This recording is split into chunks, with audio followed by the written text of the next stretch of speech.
We're back with a warning for home buyers and sellers. Now, Colorado has a lot of mountain dream homes, but many of them may be legally unlivable in one Colorado county. The problem just forced out one family from their home, and now Contact7 investigative reporter Ryan Luby is holding county leaders accountable for dragging their feet and fixing it.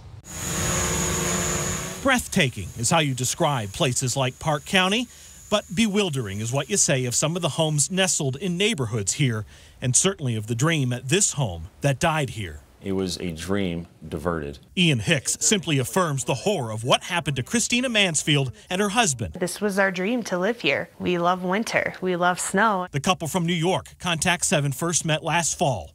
They learned their home was mired in legal problems the sellers who built the home never disclosed. Right here where it says use, zoning, and legal issues.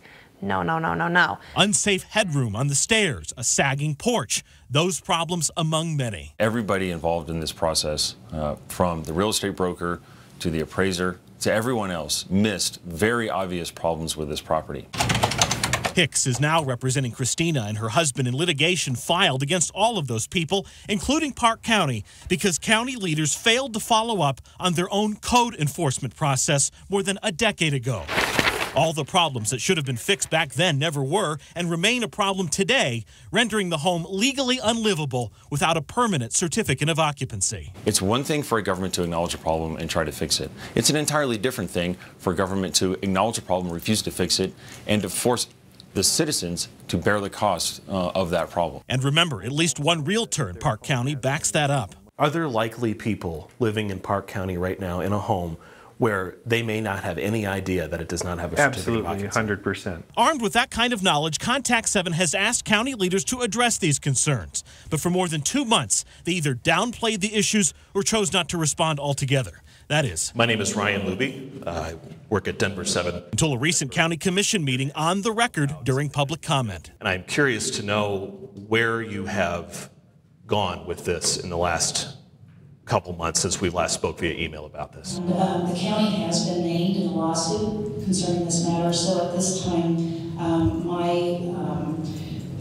advice and counsel to the commissioners is that they make no comment on that, which is typical when the county's been sued. Respectfully, Counselor, this is an issue that it far exceeds one lawsuit. This issue, according to staff in this county, is pervasive. To say that it's a county-wide problem, and I think that's an overstatement. That's exactly what Ms. Cross told me via email and in writing, sir. Ms. Cross, Sheila Cross, Park County's Director of Development Services. She told us in October that I suspect there are many homes being occupied without certificates of occupancy. Park County is vast. It is not possible or a good use of taxpayer funds to assign resources to finding them.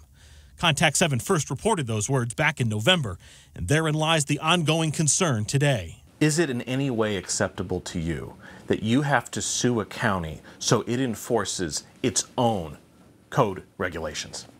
It is patently absurd. Look, we're in the 21st century. This is the United States. Government actors are supposed to behave with due process protections and in a rational way.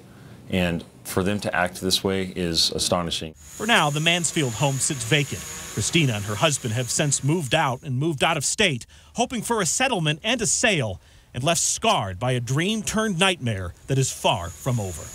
In Park County, Ryan Luby, Contact7 investigates. And as you saw there at the end, because of those problems, that Mansfield home just sitting there. It's been on the market for months. Potential buyers, of course, don't want to deal with all those code violations.